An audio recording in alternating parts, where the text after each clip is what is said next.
Gimana kalau kita bilang salah satu masalah paling pelik di dunia AI, yaitu soal ingatan, solusinya ternyata bukan kode yang super rumit, tapi selembar gambar. Kedengarannya aneh kan? Nah, ide radikal inilah yang bakal kita bedah bareng-bareng hari ini. Coba bayangin deh, ada AI yang bisa baca satu buku tebal bukan dengan mengeja kata per kata, tapi cuma dengan sekali lihat halaman itu sebagai gambar. Mustahil? Mungkin. Tapi, kalau ini beneran bisa, ini bisa mengubah cara kerja AI selamanya. Yuk, kita dalamin ide gila ini. Oke, sebelum kita ngomongin solusinya yang keren itu, kita harus ngerti dulu nih, akarnya masalahnya di mana. Masalahnya tuh fundamental banget. AI canggih yang kita kenal sekarang atau Large Language Models ternyata gampang banget capek kalau disuruh baca dokumen yang panjang banget. Dan ini bukan sekedar kerja ekstra ya. Buat AI, setiap kata baru yang dia baca itu harus nyambung ke semua kata yang udah dia baca sebelumnya. Jadi makin panjang teksnya, koneksinya jadi makin ruwet, kayak jaring laba-laba raksasa. Beban komputasinya jadi luar biasa berat. Masalahnya, bebannya ini nggak naik biasa aja, tapi meledak secara eksponensial. Ini yang disebut penskalaan kuadratik. Gampangnya gini, kalau dokumennya 2 kali lebih panjang, kerja otaknya bisa 4 kali lipat lebih berat. Kebayangkan borosnya? Makanya, buat proses buku atau laporan tebal, biayanya jadi mahal banget dan gak efisien sama sekali. Terus gimana dong cara ngakalin biaya yang meledak ini? Nah, disinilah muncul sebuah ide yang jujur aja agak nyeleneh. Gimana kalau kita berhenti nyuruh AI membaca kayak kita, dan sebagai gantinya, kita suruh dia buat melihat teksnya? Nah, ini dia nih inti idenya. Coba lihat. Cara lama yang di kiri itu 1.000 kata dipecah jadi sekitar 1.000 token teks. Banyak banget. Sekarang lihat yang kanan, pendekatan baru. Seluruh teks dijadiin satu gambar dan AI cuma perlu proses itu sebagai 100 token fishy. Dari 1.000 jadi 100. Gila kan? Itu efisiensi 10 kali lipat. Teknik ini punya nama keren, kompresi optik kontekstual. Tapi intinya simpel aja kok.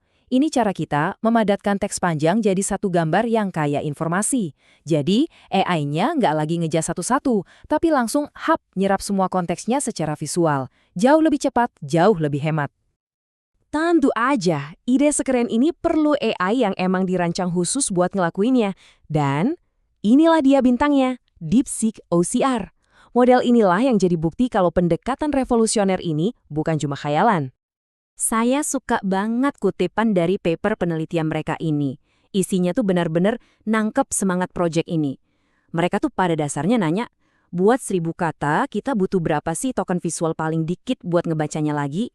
Ini tuh benar-benar pembuktian pepatah, satu gambar bernilai 1.000 kata, tapi di dunia AI. Cara kerjanya gimana? Gampang, bisa kita bagi jadi 3 langkah. Langkah pertama, ada yang namanya Deep Encoder. Anggap aja ini kayak scanner super canggih yang nge-scan gambar dokumen, terus memadatkannya jadi token-token visual yang ringkes banget. Kedua, token-token ringkes ini dikirim ke otaknya AI. Ketiga, ada decoder yang tugasnya membaca token itu dan ngetik ulang teks aslinya. Simpel kan? Oke. Ini semua kedengeran bagus banget di teori. Tapi pertanyaan utamanya, di dunia nyata, ini beneran jalan nggak? Apa AI-nya bisa ngebaca ulang teksnya dengan benar dari gambar yang udah dipadetin abis-abisan itu? Yuk kita lihat buktinya. Nah, buat ngetesnya, para peneliti ini nggak main-main. Mereka nggak pakai dokumen yang gampang. Mereka pakai benchmark namanya Fox. Isinya tuh dokumen-dokumen dunia nyata yang super ribet. Ada tabelnya, kolomnya macam-macam, layoutnya acak-acakan. Pokoknya model ini benar-benar diuji sampai ke batasnya.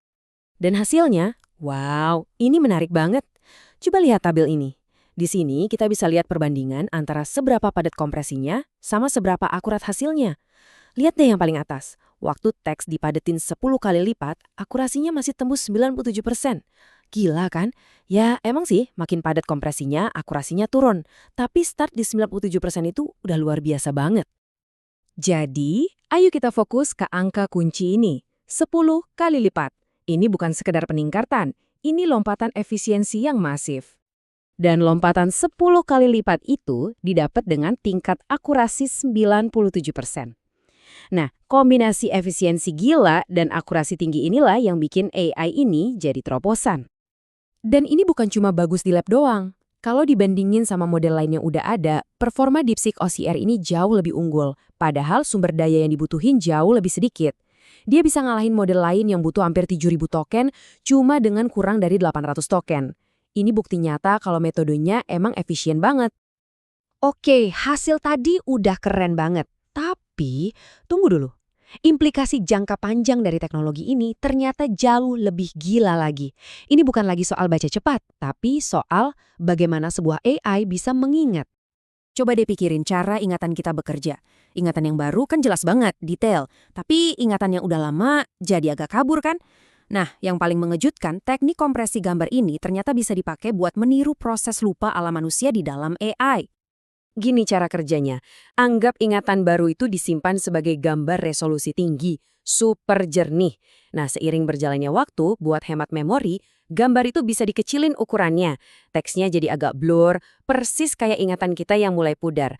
Terus ingatan yang udah lama banget bisa dikompres lagi sampai kecil banget, cuma nyisain inti-intinya aja.